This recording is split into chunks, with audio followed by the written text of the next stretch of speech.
son excellence monsieur le premier ministre Sama Lukonde que nomination wana ezala lokola te gâteau de Noël offert à ses parents, amis et connaissances. Mais ayeba que ezali lourd de tâches. Pourquoi? C'est parce que le Congo, à l'immense un pays comme le nôtre, à l'immense des sous-continents, 80 fois plus que l'ancienne métropole. C'est-à-dire quand on parle d'un sous-continent, plus de trentaine, plus de cinquantaine, plus de trentaine, plus de vingtaine de pays.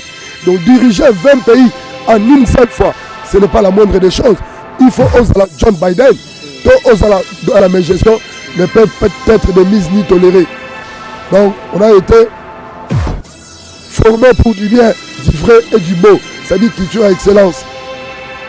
Alors, Eza Loko là, 2 ans au Eleki, Eza Loko en transition sans Kabi. Si on a même un bandit, il y a un an qui faut contrôler fa.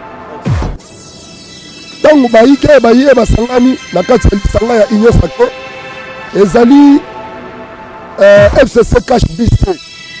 Ezali acte d'engagement au bazui au signé avec ce gouvernement. D'après ce message, avec le gouvernement de l'Union Sacrée, et ça dit gouvernement qui décevant le peuple congolais, le gouvernement qui n'attend pas Papa Etienne. Mais la boîte qui n'est pas Papa Etienne n'a été le laïe. D'après ce message fort, Yakoloba, que fini la divergence, fini le tribalisme, fini la guerre, adieu la dictature.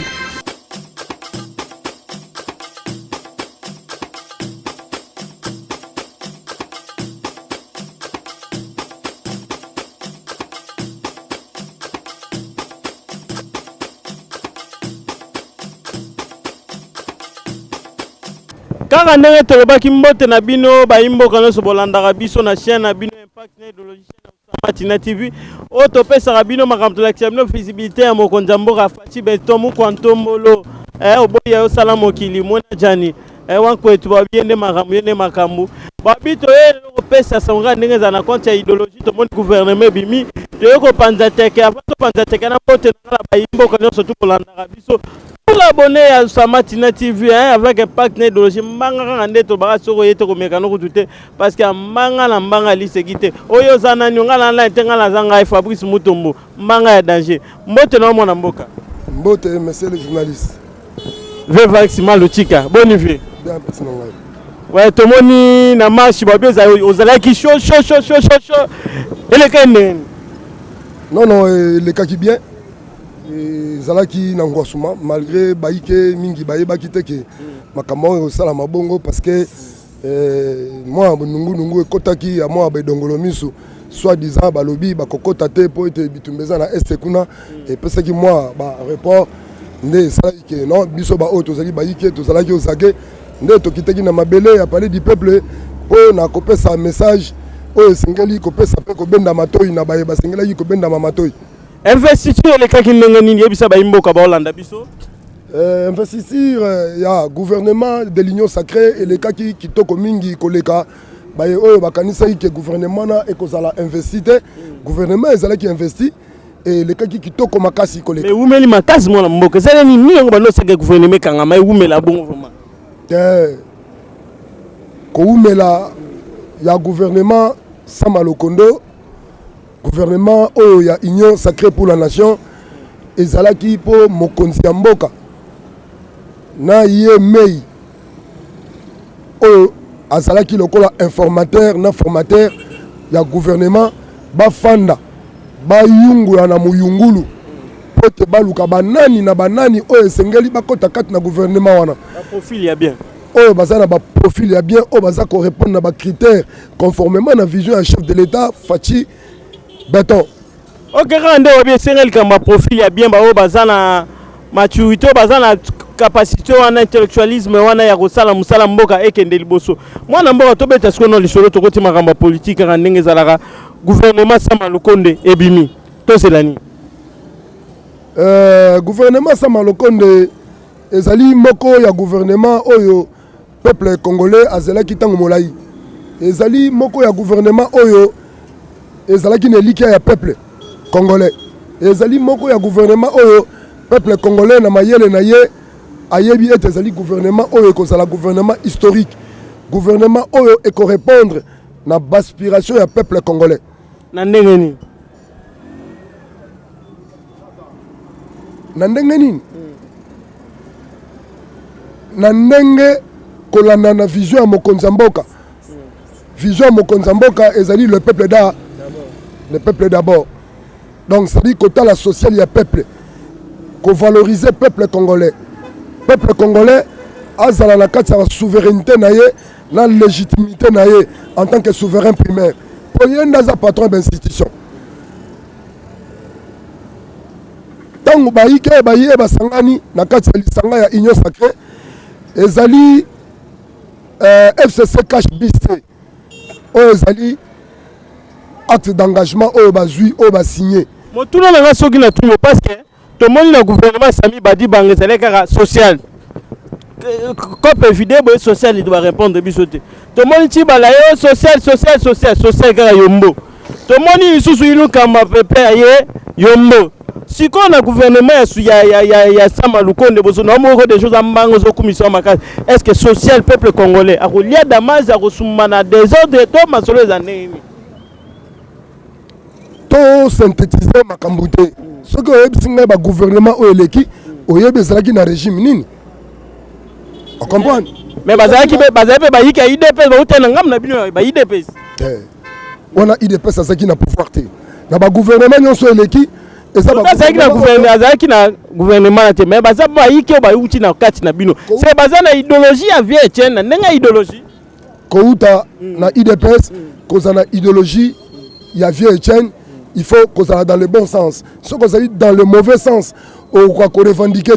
Voilà pourquoi les députés, les ministres, les nyonso, les kende qui na elwana, les kokaki ko fongola minoko na bango te pour défendre l'intérêt du peuple. Mais le gouvernement otoza ko kenango, eza FCC cacheté. O ezali vision ya mokonzi ya mboka. Alobi to sangana. To sala likita baye oyo bakokonza mboka ba répondre à la vision chef de l'État, c'est-à-dire programme ya gouvernement ya Sama Lukonde et sengeli ezala conformément na vision ya chef de l'État na kati ya 16 piliers na ye oyo apesa biso avant les élections na promesse na ye pe na kati ya 20 piliers na ye oyo ayi ko présenter biso na kati ya 4 axes stratégiques ya président de la République oyo nga na bakisaki thérapeutique endogène. Pour être Congo est malade. Na boende mokonza mboka pesa ki 20 piliers un numéro on a 4 axes stratégiques et thérapeutiques endogène. Nde yango toza ko kenango oyo. Nde yango tozo kenango wa siko etaka mutu abwanya ngala benga ko mutu amaele génie na biso ya Congo onda otone ekchase to tigara na yo. Pona yo apona yo zani na gouvernement oyo po social evanda bien nini européen maele na yo take bwana yo nini ki esengeli gouvernement na biso basala. Na boende soki olandi message na ngai mokolo ya investisseur nazalaki clair tolobi balopoto mingi nalobaki na ndimbola na limbola na nkota na lingala po ete bandeko na biso bakongomani bayoka, c'est-à-dire tokendaki kuna mpona kosoutenir vision ya chef de l'État na ye moto asalaki choix na ye ya premier ministre Sama Lukonde. Nde Sama Lukonde ayi kosala gouvernement na ye ya union sacrée pour la nation na kendeki kuna pona kobenda to koyebisa son excellence monsieur le premier ministre Sama Lukonde que nomination wana ezala lokola te gâteau de Noël offert à ses parents, amis et connaissances, mais ayeba ke ezali lourd de tâches. Pourquoi? C'est parce que le Congo, à l'immense un pays comme le nôtre, à l'immense des sous-continents, 80 fois plus que l'ancienne métropole. C'est-à-dire quand on parle d'un sous-continent, plus de trentaine, plus de cinquantaine, plus de trentaine, plus de vingtaine de pays. Donc diriger 20 pays en une seule fois, ce n'est pas la moindre des choses. Il faut oser John Biden, oser Donald Trump, parce que c'est les États-Unis d'Amérique au monde, on est capable de diriger sans foyer de guerre. Parce que c'est un gendarme du monde entier. Donc c'est-à-dire ayeba ete ndeko Sama Lokondo na gouvernement na ye bazali na likimbisalaki na kingo. Donc corde au cou. Mokumba eleki monene, Congo eleki monene, ba focaliser ba énergie na bango, ba capacité intellectuelle na bango, ba expérience professionnelle na bango pour ba répondre à l'aspiration du peuple congolais. Le peuple souffre pendant longtemps à se retrouver plongé dans la misère la plus noire et la plus sombre de la planète pendant plus de 4 décennies. Le peuple azali susu n'espoir te atikalaki espoir et s'envolaki, mais avec Fachi Beton, avec le gouvernement de l'Union sacrée pour la nation, peuple Oyo a revêtir encore de l'espoir. Voilà pourquoi nous allons senga le gouvernement Oyo. Et c'est le gouvernement à 3 VT, 20 voitures vilate, mais c'est le gouvernement il y a un bâton, gouvernement il y a un Orient, c'est-à-dire un homme compétent. La compétence professionnelle la bango batiango na mosala pour être peuple azali abandonné pendant plus de 4 décennies la misère la plus noire et la plus sombre de la planète a encore retrouvé réellement d'attente na ye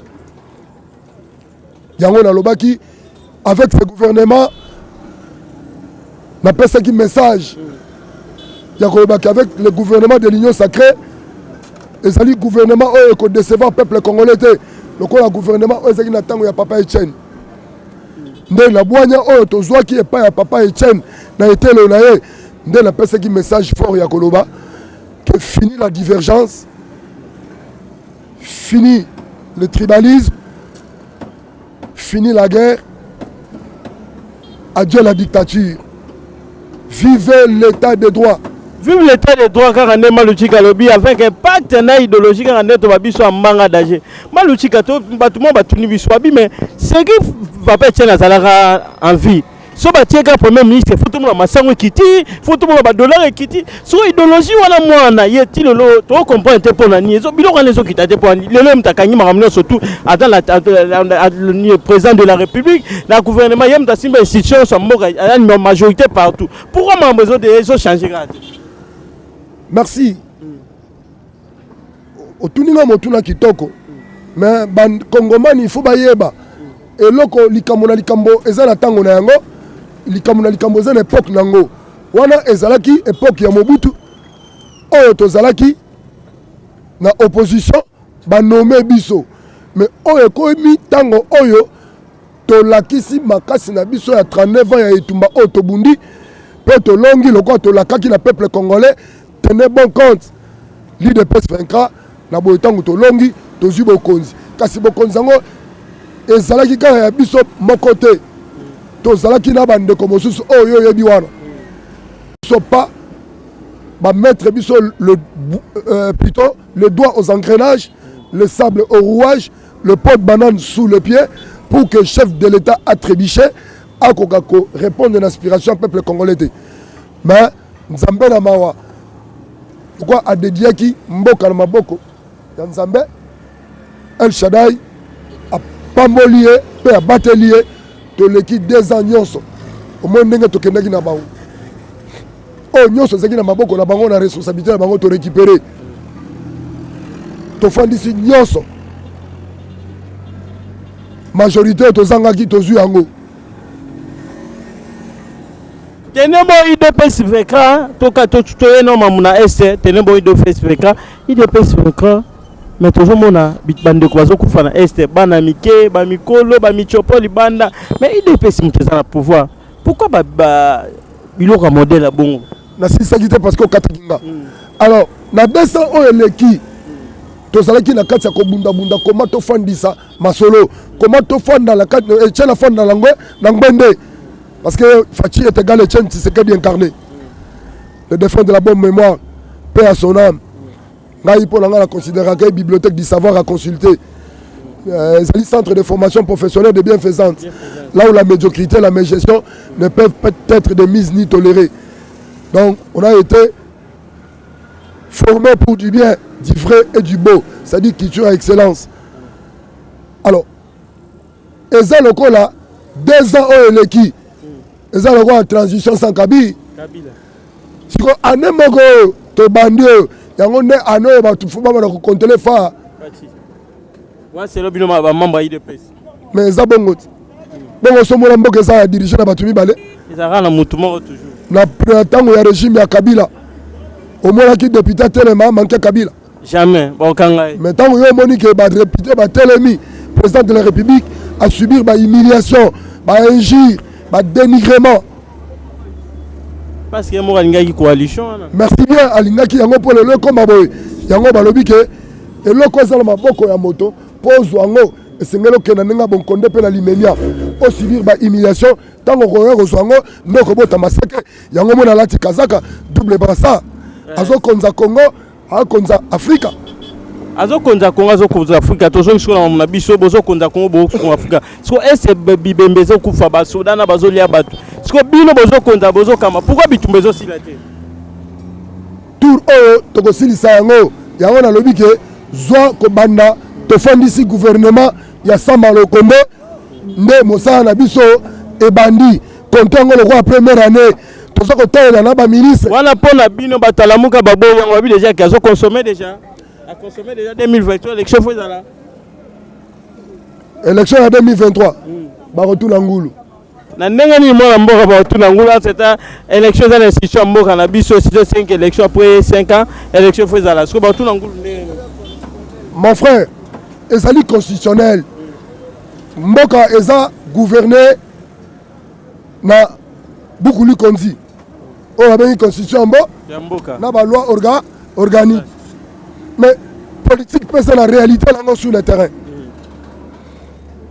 toko kende na ba élection sans pour autant to kende na recensement pour mboka le ça pourquoi besoin d'embelera na recensement pour infiltration ezali na kata ba institution nyonso sur la République même au sein de la population il y a toujours de l'infiltration na armée infiltration ezali dans la police na institution nyonso sur mboka RDC a infiltré alors il faut tout ça la recensement toyeba nani kongomani te mais moi na mboka na Kabila boboya ki yango non je pense que boboya ki mambo ya recensement parce que le comme na tourna bino bongi recensement ça to boya ki makambo ya recensement te to boya makambo ya recensement ndenge toza ba Congolais biso ke to boya ki mambo ya recensement so to boya ki makambo ya recensement parce que to mona ki makambo ko tamba le lenge singalité na boye neto c'est la ngonga so ki ebeti neto tamsa makambo le lenge singeli neti lelo ozako balanga makambo bitumba S c'est une complicité ya kati ba institution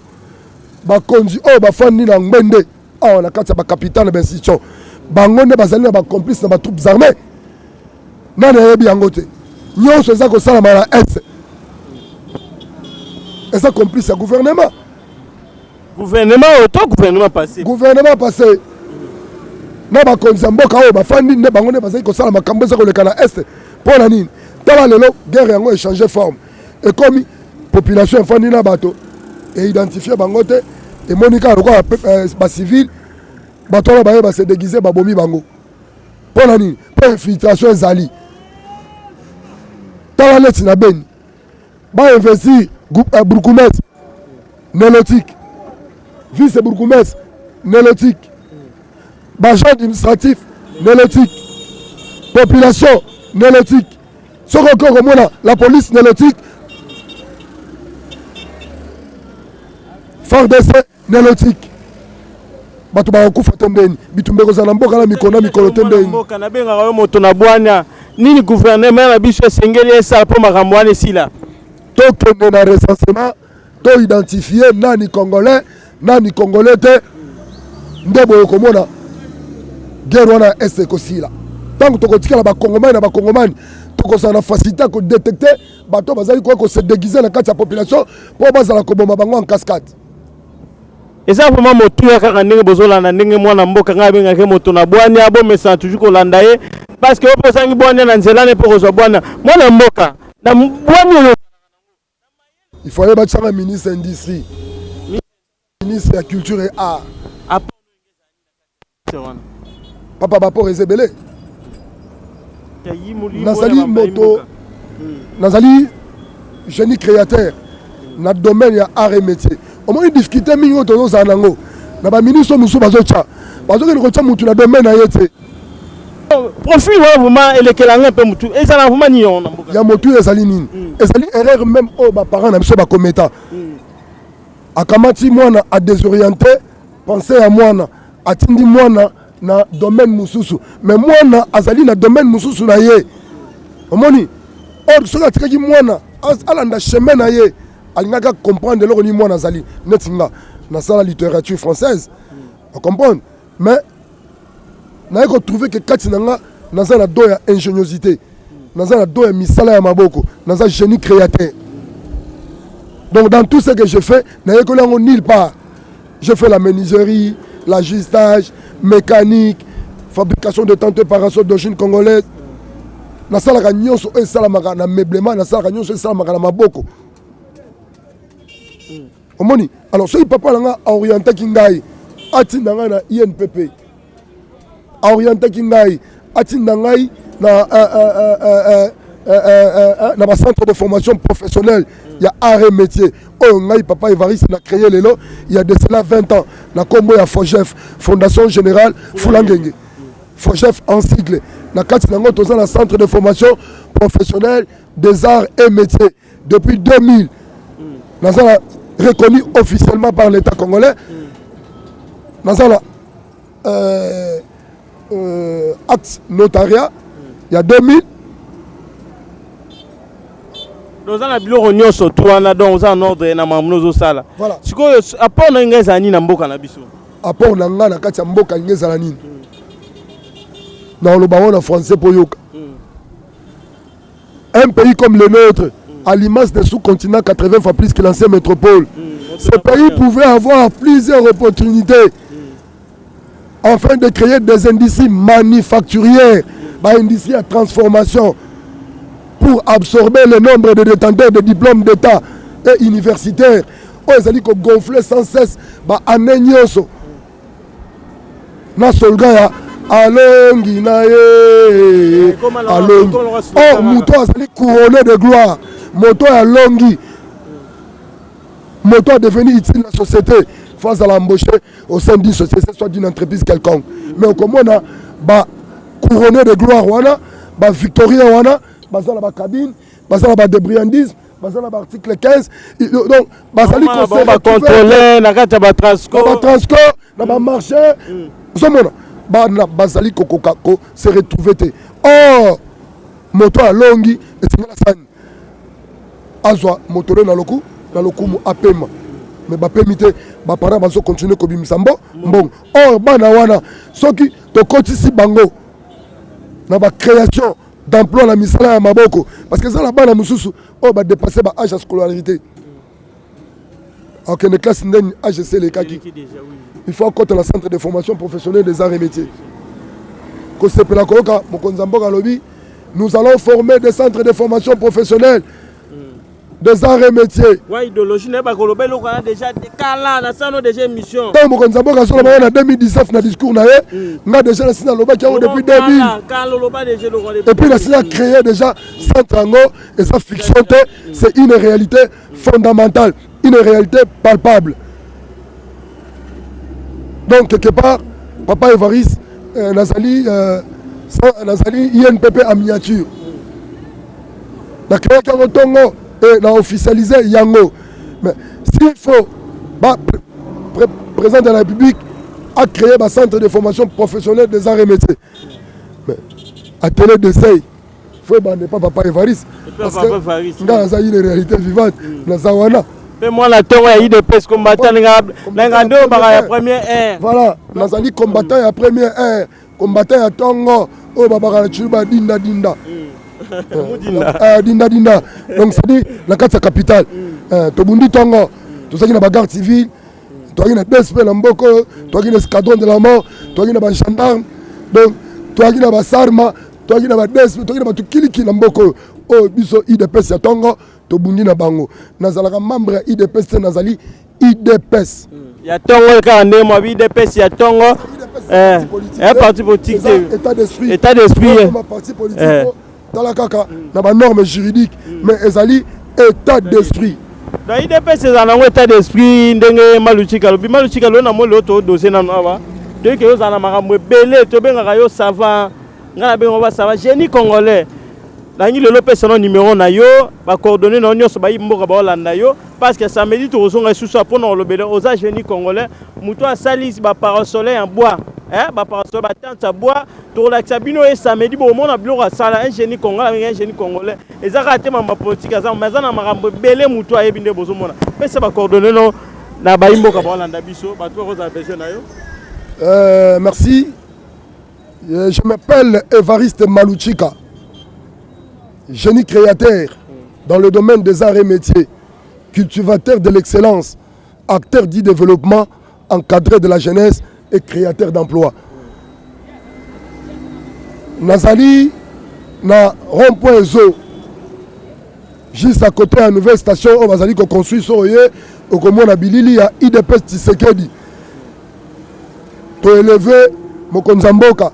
Lilinga IDPS songo mona na yolo ya la rompo mutazo salon c'est Maluchika Évariste. Donc yenda tie ba pancarte ba ni IDPS c'est beaucoup est-ce que IDPS ba connu peu kuna parce que belle publicité fiche boye est-ce que oza non premier ma récompense nakolo bake je n'ai jamais été récompensé et puis la zone nous a récompensé parce que naza commandeur d'argenté naza des créateurs d'emplois. Donc c'est-à-dire c'est un sacrifice. Mais ezali mwana ndako. Comment na kobanda ko demander ba récompense lelo aussi longtemps que masolo et singali efanda. D'abord to lobaki le peuple d'abord. Donc nyonso na sala kango na ba propre moyen nanga pour na ko démontrer amour ya parti. Koyeba na kuna. Mais oui, je suis reconnu. J'ai été combattu ici. Na bande ko na biso ya la Pulusu. Bana ya Général Kasongo. Bon, ce qui le long na zongi na sika oh na ngba na na fandi na ko sala misala na continuer ko sala visibilité. Il y a chef de l'état pour ko tombola hiérarchie à parti. C'est parce que ba yebi ngai kuna parti de défendaki. Oui. Vous comprenez? Tu bito bundaka sika oyo avuma ezalaka vuma bakangaka maison yo. Tout le monde le grâce à UDPS le passion zongeza déjà c'est ngofuna yo. Donc biso tozali ba icône ya 10 progrès. Tant on a le bagage qu'on a dit progrès, c'est une réalité fondamentale. Or, boya a fani na ye. Comprendre? Donc, bisonde, ba combattant à Tongo, bisonde te metaki sur pied, système ya monotov, système à barricade. Ndani ne sengeli ko créer ville morte. Qu'est-ce qu'il faut faire? Qu'est-ce qu'il faut empêcher? Comme il s'abonne à la classe, ko panza ba maman la ba wenze, ko tsa ba barricade na ba balabala, ko tumba ba pina ba monotov. Ba Caracas ba véhicule ko terroriser bana na école o e kambayo eleka azale ko be la commando ya IDPS ezali ngai Évariste Maluchika. Donc combattre la première bato lokwa ba général olenga ndenga azali wana akotombola drapeau ya IDPS ayebi Évariste Maluchika. Le défunt de la bonne mémoire Etienne Tshisekedi de son vivant akobenga nga na kombo. Donc bato lokwa ba badi oh, parce que la résidence, c'est pas Maman Marthe, Maître Badi, Maître Tema. Ayebi, que Nazali a Tongo, na Lupango Libanda. C'est-à-dire, biso ne va te passer elengi. Il y a des jeunes époque, na biso, base à la combattant IDPS. Ok. Bango ne va passer elengi. Moi, mbote na yo na baimbo kabala na numéro de téléphone. Baton. Ouais. Mingi ya kolobezate, na zo pesa mbote mingi, pe Nazali ko remercier son excellence. Le secrétaire général, Jean-Augustin Kabouya plutôt, mbote na yo papa, na mosala malamu, oza kosala, pour na IDPS, et puis pour le peuple congolais. Na ko saluer lisusu, son excellence Jean-Marc Kaboun, décision finale, na mosala malamu, bozali kosala, pour la partie, et puis pour la mboka. Na boyne la paix sur mbote, son excellence, Monsieur le Président de la République, Fachi Baton, à tout seigneur, tout honneur. À tout honneur. Yendo Faïna Mbende. Tamsamboka Lolenge Sengeli. Naïba Ikero Tamsamboka avec 5 esprits. Tolobaki Yango, esprit à Kassavoub, esprit à Mobutu, esprit à Kabila le Père, esprit à Etienne Tshisekedi, na esprit à Joseph. Chinarambo. Pour aux amours de discrétion. Salim Mingi la discrétion, pour qu'il ait habité. tambusa mboka ndenge sengeli moto abangisa moto te oza pouvoir discrétionnel ninge na nsima akogogola moto nyonso akotambola eyenge beli na vision na yo te. Numéro de téléphone na bayimboka baolanda yo bangi babenga pe yo 082 18 46 218. Bao baza na poto fota plus 243 82. Bato poto plus 243 82 18 46 218. Na pesi mbote na IDPS ya Paris, na pesi mbote na IDPS ya États-Unis d'Amérique, na pesi mbote na IDPS ya Allemagne, ya Suisse. Donc ça dit na pesi mbote na IDPS sa planète. To sanga liboke IDPS un rapport de force. To te malangwende. To côté la conservation des pouvoirs le plus longtemps possible dans le vrai sens. Pour déjà te continuer à la deuxième étape, il y a exercice du pouvoir. Maintenant, to conserver le pouvoir le plus longtemps possible dans le bien pour te concrétiser vision. Il y a le peuple d'abord. To changer Congo, to transformer Congo ensemble. Merci, je dis et je vous remercie. Karandenga lobi babi to sala bomoko to sangana lobosu sapimoko sukola relongité na ndenga idéologie mbote na usama na la Hollande babi onde makambo babi mikolo to liate bana mikolo mwanza la makasi moi code sala rappel bien mbote na ngai lisusu na tonton moba na sima caméra mbote na Nathalie Tulenge babi yonde makambo na boa rote na boa kyo yangwana joyeux anniversaire le 4 mai na babi ke Francine Kamenga babi yayo yangoyo joyeux anniversaire na yo babi ko yinda mabe ngulu mobimba na kapela ngula mobimba na kapela na ndenga idéologie soko boy sana yo mokili babi to reféter to sepela to bina avec impact ya Fati Beton toujours na visibilité bolanda biso bo s'abonner toujours à to relaxer bino vraiment lutika zawa ba question na bino no surtout mamozo tungisa bino bokomeli biso to roya to retourner ya répondre bino avec impact idéologie pour na ngana lobi to monani balasima bye bye.